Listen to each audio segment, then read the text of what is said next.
Hey,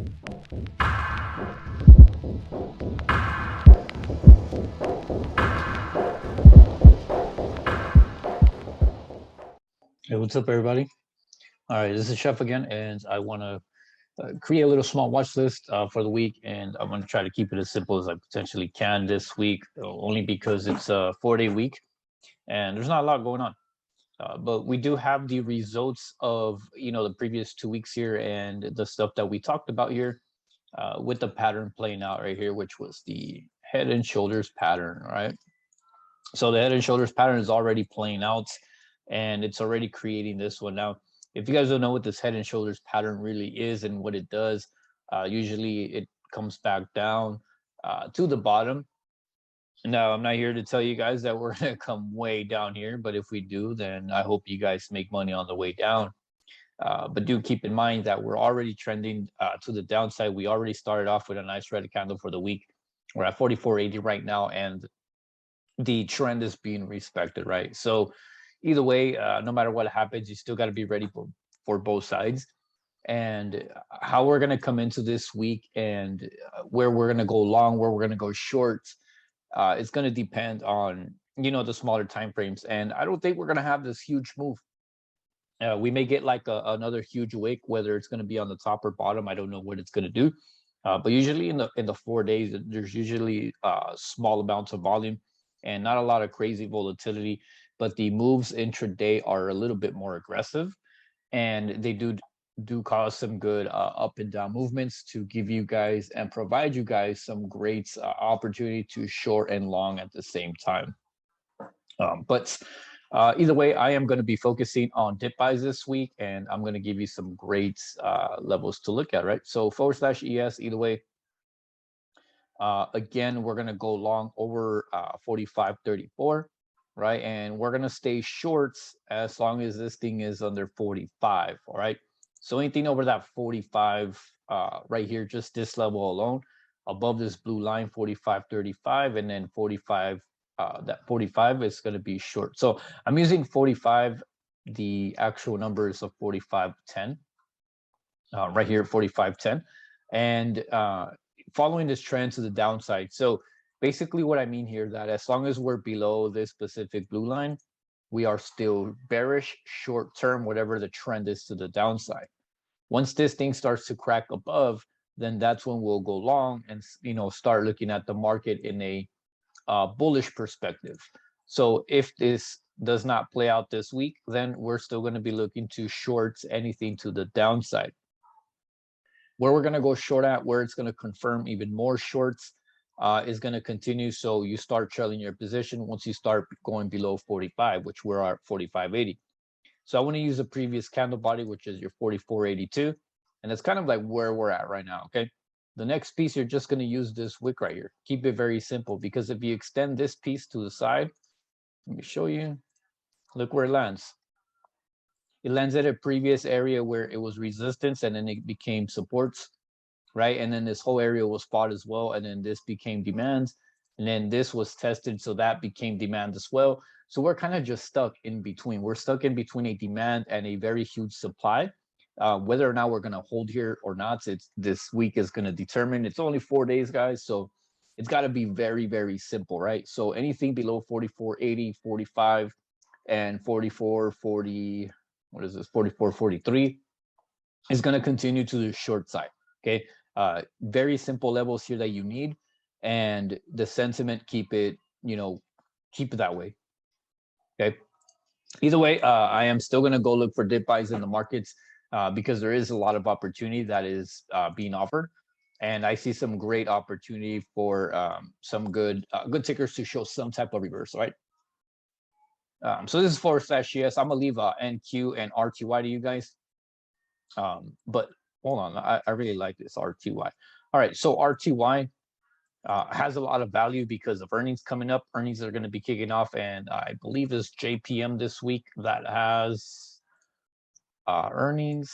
Let's double check. Yes, it is. So on 4/13, in 3 days, basically, this thing is going to have earnings. So financials are going to move, and we got to keep watch on these, right? So RTY.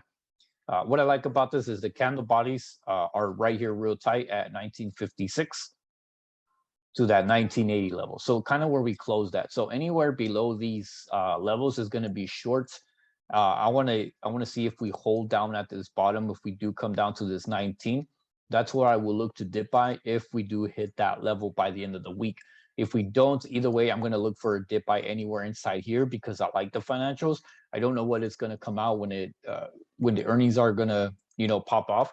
It's either we're gonna hold or we're gonna come rocking on down, whatever it is, whatever comes first. That's the side that we're gonna go on. So if I do buy the dip anywhere in here, I have to know that it's gonna be a very simple strategy to switch sides, stop out on my calls, and then get into puts and ride it all the way to the downside. RTY likes to trade sideways a lot, so if this can become a sideways right here, if this can become a sideways range just like we did over here, then it's going to build the same characteristics as it did in the past. The only thing now it's just beginning to be a little bit smaller, and if we can identify that now, then it's going to be very easy to trade in the upcoming weeks. Every time we come down here, ride calls all the way up. Every time we come up, ride puts all the way down. So just like this happened with RTY, and it has a lot of great value. Okay. So for the first ticker that I have on my watch list is going to be PayPal. And if you guys don't know, I will be keeping alerts on this until this thing hits all-time highs. This thing is at a great level down here at this 100 level for PayPal stock. So if this thing can hit, 310, maybe in 2 years or so, I want to be able to catch the whole ride up and take full advantage. So buying leaps, buying swings, buying shares, buying intraday day trades and scalps and all that. I want to be able to take full advantage of something like this, whether it's going to go up or down. So I want to show you the 4 hour, and I like the 4 hour. The cool thing about PayPal is that it's under the financials now. It's under XLF. So the sentiment is going to come from that specific sector now, and it's going to move one or the other. And since these have earnings, I think PayPal might be a little off, but it's going to correlate with that ETF in that sector, which is going to give it that much strength or that much weakness, whatever comes first. And so this is going to be something new for PayPal, that the movement is going to be characterized by this new setting that it's in. So hopefully that makes sense. But anyways, this piece right here was supply. We broke above for the first time above supply. We came in here for 2 days, created a double bottom, and created demand. So we retested from the top and we bounced. So identifying that specific level, 112.30, is a important level to look at. And then the bottom of the base, we are at the bottom now. So anything below 110.30 or just psychologically 110, I do not want calls. If it breaks 110, we're going down into this next piece that can drop all the way to this like 105, 106, and what is about 107.60. Just this little piece here. Okay. But I'm kind of leaning bullish. But again, doesn't have to we don't have to go long. This thing can crack down the rest of the week, and it can, next 4 days do something like this. So PayPal is going to be a nice, great dip buy here. Or if we get stopped out, it's short all the way back down to the downside. Okay. Very simple setup here, right, for PayPal. The next one that I have eyes on is Disney. Disney is a slow mover, guys. So if you're looking into getting into some swings, I think this is a good one to practice on, because it does challenge your emotions and it tests your patience, because you got to be very, very patient for something like this. All right. So let me just take this off. So down here, there was a lot of buyers. There was a lot of orders that were being filled here. And then now we're finally creating some type of base here. Okay, this little base here. So it's all getting bought up here, got bought up here. All these buyers coming in. So I want to be able to buy it anywhere between 130 and 131.50, where it's at right now. Continuation will be around 133 psychologically, and then 135 is going to be one of my first targets, and then the top looking for 140. That's how simple I'm going to keep it for a potential swing. I wanted to do something like this, and the buy level is here. Okay, so keep this very simple. This is a buy anywhere in here. Stop loss between anything below 120, 129.30, I do not want anything below 129.30. Other than that, I am looking to buy Disney and hold some swing plays for the next 2 to 3 weeks at least, if we continue bullish for Disney, right? Again, it all depends on the market, guys. I'm not telling you that even in the red market, you're going to start buying these dips. No, it's actually a very simple game plan because one, if you know it's at demand, you can buy it. Two, if you know it's at demand and demand is breaking, you stop loss on your call position and you automatically switch to a put position knowing that that demand just broke. So it gives you the perfect setup because if you buy here, stop loss is here, that's your entry for put side. Okay, it keeps things so simple where you don't really have to think twice about cutting your position or re-entering a new position because it's all right here in one setting, right? Buy here, calls, buy here, stop loss on your calls, but buy again at that same level, right? And then you take it all the way down because number one, it broke a demand and it stopped you out. So you're automatically able to switch your position right then and there without no question. So take a small loss, okay? Accept it and enter for a put position. Same size position, guys. Don't get in there trying to revenge trade, trying to make all that money back because it's going to create a little more emotional imbalance within yourself. But it keeps things very, very simple, okay? All right, so that's Disney. Now let's talk about Low. Low had an amazing day on Friday. I, for one, did not take full advantage of that, but either way, all those call positions would have been green. So as long as we hold over 201.50 or 202, I'm long on Low. It's holding this nice demand and just showing you on the 4-hour all this accumulation that rocked all the way to that top of 263. So there's a potential that this thing can just trade sideways in here and give another opportunity and go back into 263. Again, I'm not saying the next 4 days, guys. I'm just saying, speaking in general, the reward here is pretty amazing for something like this, right? So these are the 3 levels that I have. Okay, so I want to buy anywhere between 202 and 200. This is my lowest dip buy that I would personally take, and take profit 207.50, and then 211.75, I guess. If you just want to say 212, that's cool. But on the way up, follow psychological numbers, guys. Okay, don't be afraid to take profit or lock it in, or don't say that, oh, well, the video said it has to hit 211.75 or 211.80. No. Okay, make sure you show your position. Once you go green, you keep it green. Okay, there is no reason why you shouldn't keep your contract green if you're already green. If you're sitting there wondering if you should, keep on holding it, then that's your sign to just simply get out and take profits. Okay. HD is the other one. So this one, it's not a double bottom, but it's just more of a confirmation that if you're going to be looking at low, look for a dip buy right here for HD as well. This thing actually held this 300 here. And this was a previous setup right here that I saw, and I had taken full advantage of this move. And then now it finally broke to the downside and came back inside, reclaiming that 300 and broke this little small intra trend.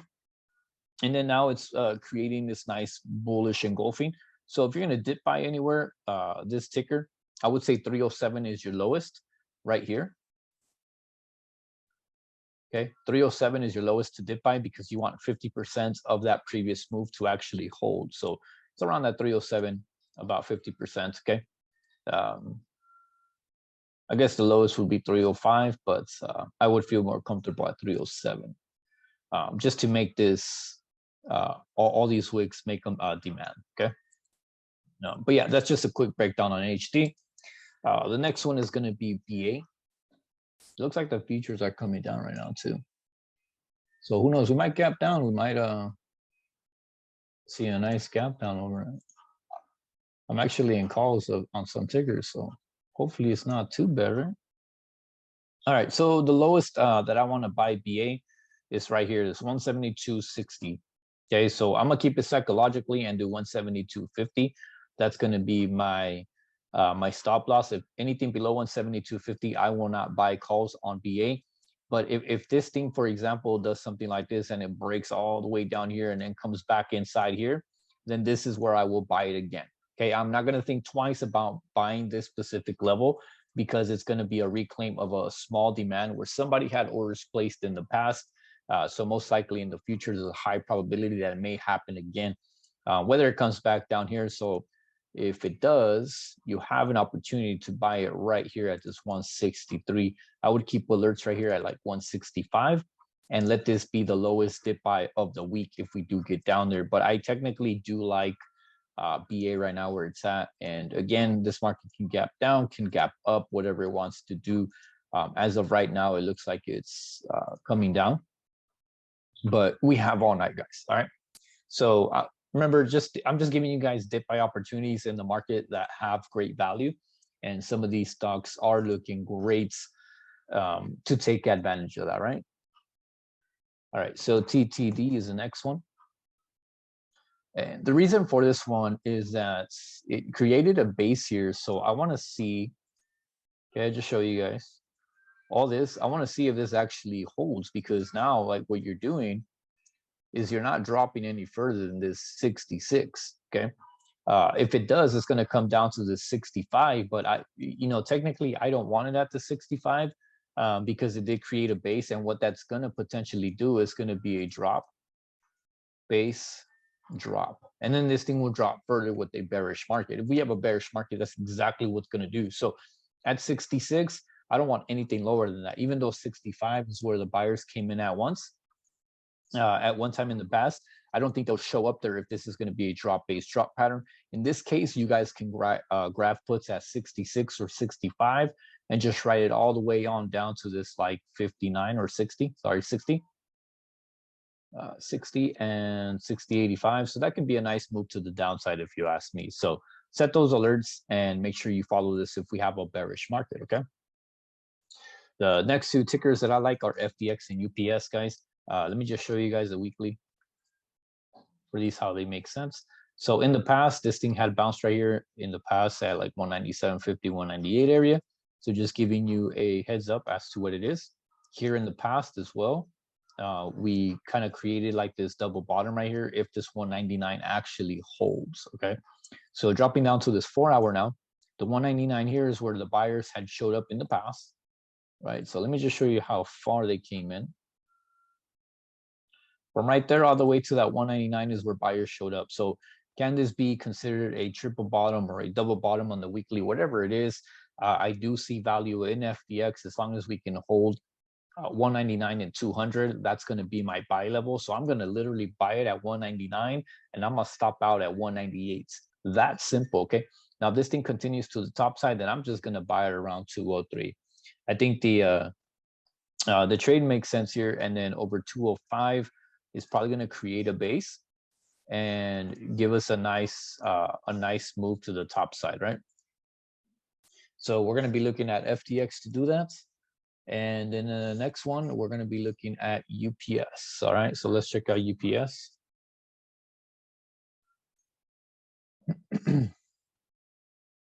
But these move a little bit slow, guys, so be careful with the spreads and be patient. Here's our weekly for UPS, okay? And what I want to show you guys here is the accumulation that happened here for UPS, okay? We're kind of inside it right at the bottom. And you guys wondering why I don't grab this, because there's not a lot of structure. This thing just came down and snapped back inside like it was nothing. So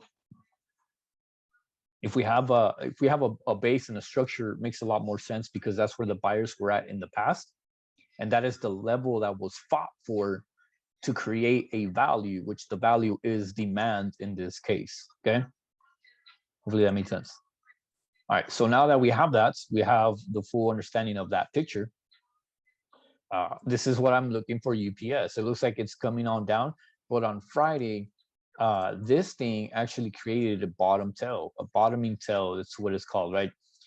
Basically what that is that the buyers came in and they brought it all the way up, giving you a buy signal, right? Basically that somebody is interested in this specific ticker. When somebody is interested in something like this, it means that there's more buying volume than selling pressure. The selling pressure happened here, okay? So it just like automatically dropped it. Boom, and just kept on dropping. And every time the candles started getting smaller and smaller, the red ones, got smaller, so buyers started showing up here. They started showing up here. Pre-market, they came in here, they tried, and then they tried again, and then right here, they're just like, you know, we're taking over. So this is a very, very easy play. 190, 130, and 189.75, it's a buy. Because of that, and I want to see something do this. I want to see that, okay? I'm not saying it can happen in the 4 days, right? Anything can happen in 4 days.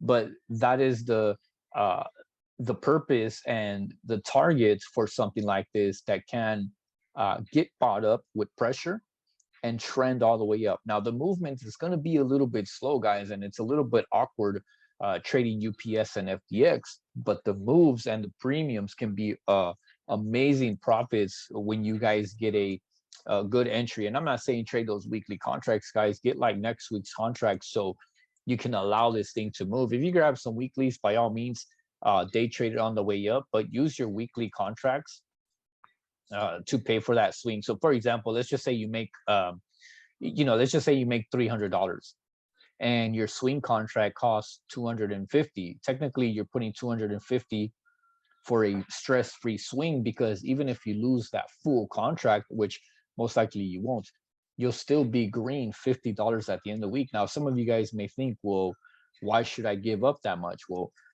the idea and the point here is that you still can day trade and have something stress-free. Now, I'm not saying that you're going to make 300 off a weekly contract and your swing trade is going to cost 250, but I'm just giving you an idea as how something can look and potentially be of great value for you. Okay, so that's UPS and FTX, guys.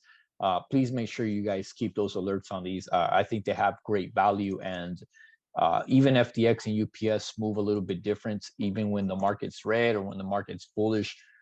These little dudes have a little more different characteristics and stuff. So watch out for these guys, and take full advantage of a full recovery that can potentially happen. And I'm not saying it's going to go back to all-time highs, but remember that after every huge green candle, there's always a red one, and after every red huge candle, there's always a green one. There's going to be buyers and sellers, guys, and that's what this market is all about. People buying and people selling. If there are more people selling, then there's going to be more red than green. As of currently right now, the futures are coming on down, and it's not looking all that great. But we all do know that that's the head and shoulders pattern, and that's what we talked about in the previous 2 weeks. And I gave you guys the bearish scenario, and I gave you the bullish scenario, and one specific level to focus on last week. Just like I am this week, it's only a couple of levels, and not really expecting much in the next 4 days, right? So please, guys, make sure to be wise. Don't go all in on something that you're not comfortable holding overnight. Make sure to hedge your positions. If you're in calls, grab a put. If you're in puts, grab a call, just to hedge, everything in for you. So trade safe, guys, please, and be responsible. Honestly, follow and respect your stop losses, guys. Please manage that risk accordingly, and don't blow your accounts. If you guys need help, please feel free to message us at Conservative Collectors, and we'll do whatever we can to help you guys out. All right, so also expect a 2K challenge for Conservative Collectors. This will be starting on the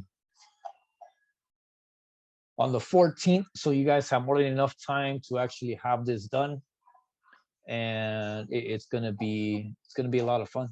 So yeah, make sure to follow us on Conservative Collectors, follow the Instagram page Conservative Collectors, and hope to see you guys soon.